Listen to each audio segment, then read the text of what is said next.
If you are after a plus-size SUV with the dependability of something Japanese, the luxury of something German, the thirst of a sailor and the gravity of Saturn, there's pretty much only a couple of options. This is the Lexus LX 600, and in July, Lexus introduced a new variant to the family, the Overtrail. It'll go pretty much everywhere a Toyota LandCruiser will, but it costs about $40,000 more measure for measure. So, why would anyone opt for this rare beast? The LX is Lexus's full-sized SUV, taking the bones of the Toyota LandCruiser and adding flourish and flair for a price. It's been bumping gloves with the Range Rover since 1995, but in more recent years the BMW X7 and Mercedes GLS came along to try and steal its thunder. They only partially succeeded, such is the loyalty of the Lexus owner. Now in its fourth generation, it's bigger and more expensive than ever, but never more adventure ready, says Lexus. Let's cut to the big issue here. The Lexus LX 600 is expensive. Even at the entry level, you'll need to spend more than $150,000, and the range tops out at $220,000. This, though, is the mid-range petrol-powered Overtrail, and it'll cost you about $186,000. Now that's a lot of wedge, so I'm going to show you exactly what you get for it, and more importantly, if it's worth it. There are a couple of options. Premium paint, which this is wearing, costs you nothing, and you can have a 7-seat option, which will cost $3,800 for some variants, but not this one. It's included. And finally, you can have a diesel version, which will actually save you $3,500, and as I'll explain later, you probably should.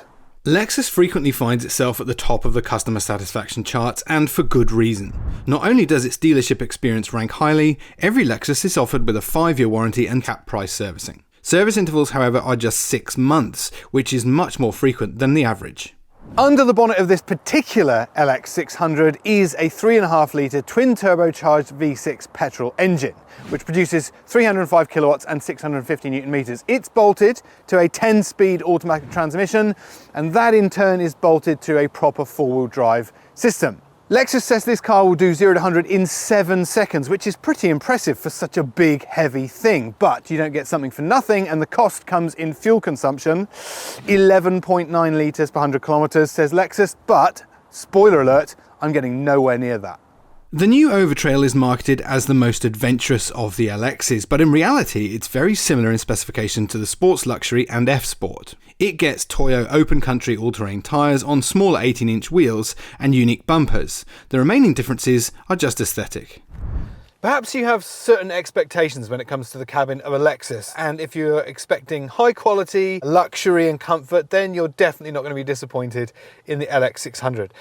But what it does so nicely is it balances all of those things with quite an understated and subdued cabin. And that's because this is the Overtrail. Because it's a Lexus, there are plenty of other options in other grade vehicles to have the light colours and the tans and all that stuff. But in here, I have black everywhere, with the exception of this quite nice sort of slate coloured stitching everywhere, which is real stitching. Thank you, Lexus. You know how much I hate fake French stitching. And actually you have to say that about the entire cabin. If it looks like metal, wood or leather, it probably is.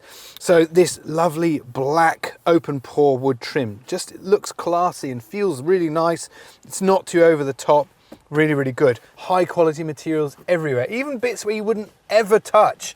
And it just highlights how Lexus really cares about the quality and the perception of its interiors. The general feel is classy without being over the top and ostentatious. The one thing that's not particularly good at is space. For a vehicle that is absolutely vast on the outside, there's not quite as much storage as I was expecting. Yes, you get a little sort of cubby in here which has the very clever dual opening hatch, so you can pick it from one side or the other, but inside it's not massive. It is a little fridge. It's a cooled space in there, which is pretty cool, but it's not massive. 2 cup holders there, 1 smallish bottle holder in the door, glove box of average size, and then an average size here for phones and also a wireless charging pad. There's nothing underneath the center console here that you'd find in some more modern design vehicles. Main reason for that is because it's got a proper all-wheel drive, four-wheel drive system. The gearbox takes up a lot of space underneath the center console. And when I'm talking about things that perhaps detract a little from the luxury focus, is this tiny sunroof. How many cars have we been in recently that have these lovely big panoramic roofs that are often now included in the price, and the Lexus gets just one tiny standard sunroof over the front seats only, nothing for the rear passengers. But beyond that, everything is pretty good. The leather is a lovely quality. Up front here I've got both heating and ventilation, hence this lovely perforated, supple leather upholstery. And you often hear me talk about leather appointed interiors, which means that only part of it is leather. To my eye and to my hand, it feels like this is pretty much the real deal everywhere. Just lovely. So it's subtle, understated, but that doesn't detract from the comfort and luxury levels. And that's before we even come to the equipment. So this thing has a lot of kit in it. So many options to charge things. I've got a couple of USB-C ports. They've been upgraded from USB-A before the facelift. HDMI, I've got a 12-volt power, and then also that wireless charging for my phone I mentioned before. It is also worth mentioning, while we're talking about wireless things, this car didn't used to support wireless Android and Apple. It now does both, which is great. Then the digital proposition is also hugely impressive. This massive 12.3-inch sort of letterbox proportion screen, the main touchscreen at the top there. It's digital, full digital now for the driver as well. Almost the same size. I think I read it said it's 8 inches, but it looks bigger than that to me. Beyond that, there is a full color head-up display, which is also huge. The digital proposition is just lovely. For a vehicle that has such a focus on luxury, comfort and convenience, there's actually not a lot going on in this main central touchscreen. And I don't hate that by any means, because it means it's very simple to navigate. It's very uncluttered. It looks simple and quite lovely. Just talk you through a couple of the features. It's got native navigation, which is excellent on that lovely big wide screen. It's really easy to see what's going on. You've got all the digital connection to streaming services and digital radio, that kind of thing. Talked about phone connections. There's some basic settings for the cars, talked about our electric seats.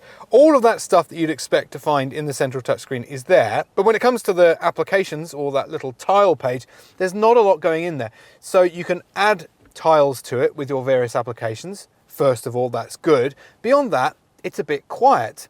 And that's because Lexus has divided out some of its duty to this second 7-inch touchscreen, and that's kept it all really uncluttered and much more intuitive to use. So this second screen has a very different look to it. It's quite sharp, it's way more graphic. And in here I have some of the other functions that you won't find in that main touchscreen. First of all, there's some other car settings. So I can see my drive mode is in there, so I just flick it around. Then I've got a couple other gauges, which I think is a little bit strange. For off-road use, yes, you kind of want to see what your brake and accelerator's doing. But a G meter in a car like this, as we'll see when we take it out on the road, it definitely doesn't need that. This car has air suspension, so I can actually adjust the height of this vehicle depending on the comfort level and the dynamics you want. And then I have the climate control system, partly divided between hard buttons, mechanical switches here, and also some digital options with some doubling up as well. I can control the heated seat from here, but I can also control it from this little button down here.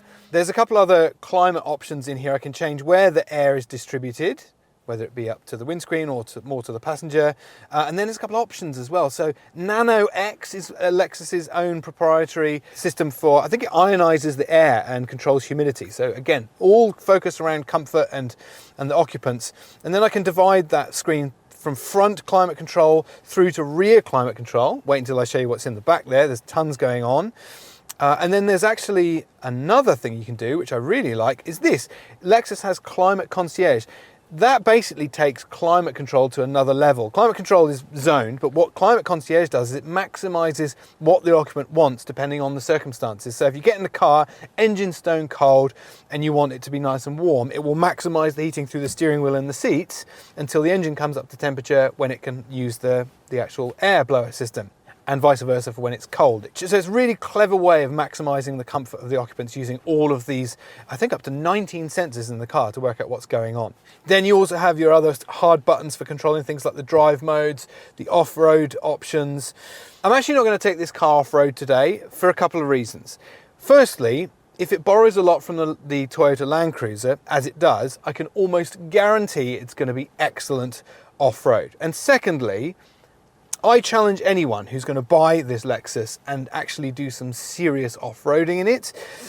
Tell me I'm wrong in the comments below, and if that's true, then perhaps we'll do a separate review for how the Overtrail goes off-road.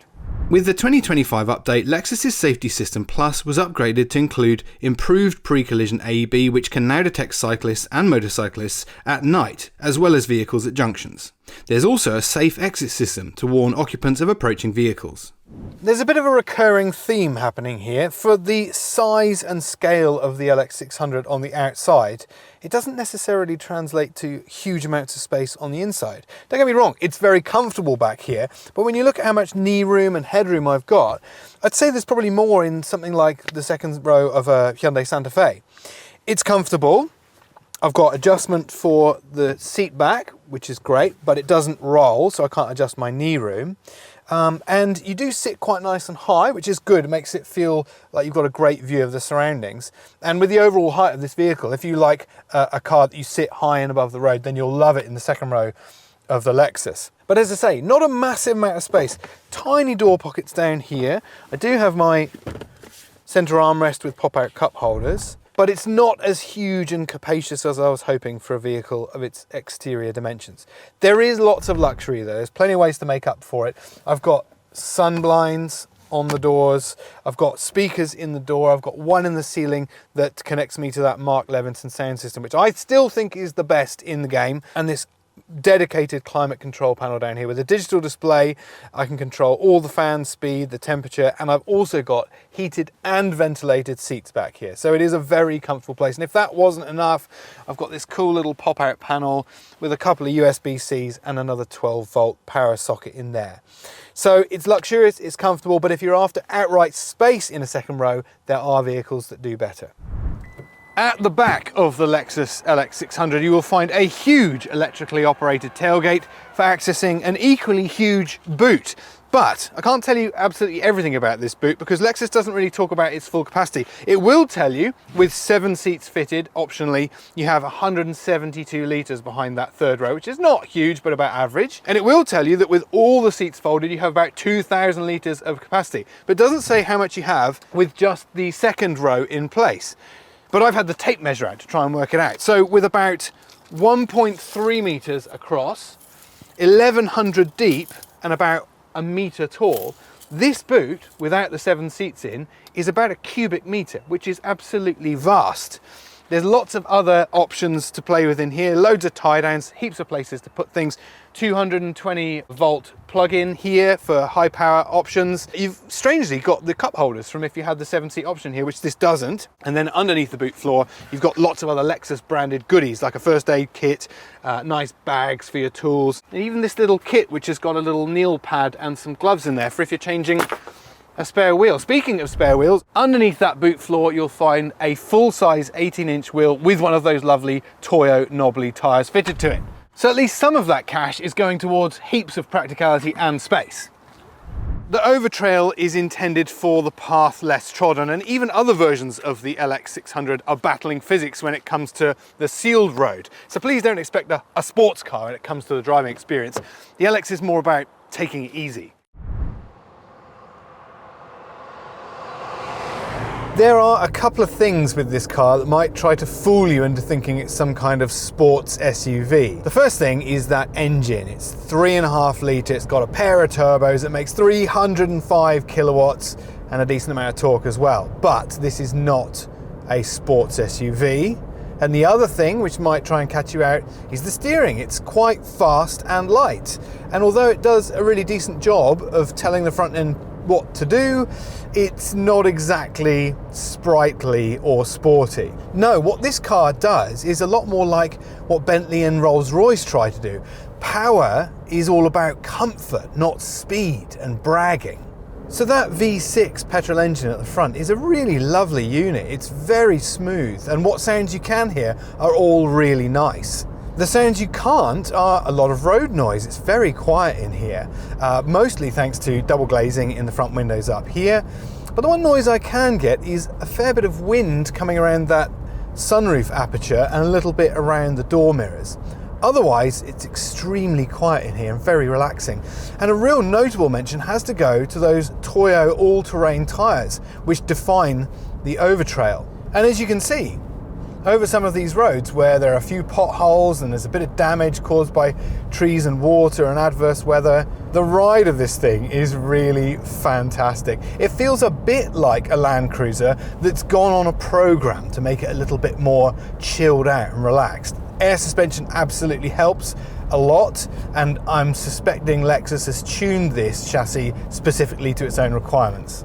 A lot of the vehicles I drive, if they have any sporting ability at all, I'll talk about the connection to the road and how much you feel. Whereas this car is kind of the opposite. It's about insulating and taking you away from all the trappings of daily life and all of those nasty things that the road might throw at you. So I don't mind that the steering is light and doesn't really communicate very much. I don't mind that the suspension is soft and it rolls quite a lot through corners, because the net result of that is a vehicle that makes you feel like you're just wafting along and very, very relaxed. And it's not slow. Lexus claims this car will do 0 to 100 in 7 seconds, which is certainly respectable, but in practice it doesn't really feel that fast. But it's also got another thing. It's got a throttle suppression kind of algorithm in its engine management, which stops erratic stabs of the throttle, which is very good off-road, and also Lexus says is a bit of a safety feature, which I know is completely in keeping with its relaxed ethos, but also can be a bit frustrating if you are in a hurry. And there are plenty of other attributes that add to the whole comfort of this vehicle. The seats, for example, ergonomically really beautiful, as is the steering wheel. It feels quality, just like the rest of the car. The view out is excellent. I've got such a great perspective of all the things going on around me. But part of the downside of that lovely, smooth, quite nice sounding petrol engine is, you guessed it, fuel consumption. This car weighs 2.6 tons and Lexus claims that it'll do around about 11 point something litres per 100 kilometres. If you drove only ever pressing the accelerator with a feather or perhaps a light breeze, you might get close to it. But for normal driving, and I promise I'm not being a lead foot excessively, I'm getting closer to 16 litres per 100 kilometres. So what you must do if you're thinking of the LX600 in any variant is look at the 3.3 litre V6 diesel that you can get under the bonnet of the LandCruiser and seriously consider that. It isn't some kind of mile hero, but it is a lot better for economy. I don't really understand completely the purpose of the V6 petrol in this car because it is so thirsty, and I really think Lexus has sort of shoehorned it under the bonnet to give the ultimate edge of luxury. You know, petrol is so smooth and so quiet that if you really don't care about anything else apart from smooth, relaxing, quiet motoring, then that's probably the one to go for. But save yourself $3.5 grand, save yourself a whole deal at the pump. And remember, this petrol asks for a minimum of 95 octane at the pump, so there's no way of even reducing your costs by going for good old cheap unleaded. This vehicle has a 3.5 ton braked towing capacity, and it's the same whether you go for the diesel or petrol. You're certainly capable of towing big loads with both the petrol or diesel, but I dare say the diesel would do a better job of it. In terms of specification, there's not a massive amount of difference between the Overtrail and the F-Sport and the Sports Luxury. Those three are kind of very similar in the level of equipment they have, with just some small defining features. In the Overtrail you get the black highlights inside and out, and then really the main defining feature is the 18-inch wheels with the Toyo all-terrain tyres. And that really, I think, is the small element that makes this car make more sense than virtually any other LX. This car can be bought with a 22-inch wheel on it, which makes zero sense to me. With a little low-profile tyre on it, it's going to go nowhere off-road. It's going to compromise the ride quality even more. But by going for a nice squashy sidewall tyre that looks way better on an 18-inch wheel, suddenly the LX makes so much more sense. So it's big, it's thirsty, it's wallowing, but honestly, getting behind the wheel in the LX600 Overtrail, you probably won't care because it is so profoundly relaxing, and it does make you feel pretty special on the road, much as I hate to admit that. The Lexus LX has an almost regal presence on the road, and its exclusivity boosts a genuine desirability that many other brands and models would struggle to match. But I can't help feeling it's just a little excessive in a time when efficiency, adequacy and humbleness are probably more socially acceptable. A lot of the time, more isn't necessarily more, and there's a lot of small SUVs that demonstrate that less is actually more, just like the LBX in the Lexus family. But even with my most pragmatic hat on, I have to admit there is something very desirable about this LX600, particularly in Overtrail variant. It's super comfortable, very luxurious, and it looks pretty cool too. But it's very expensive and thirsty. But if you're the kind of person that wants a very unusual looking large SUV on the road, particularly the LX600, you're probably not going to care about any of that, are you?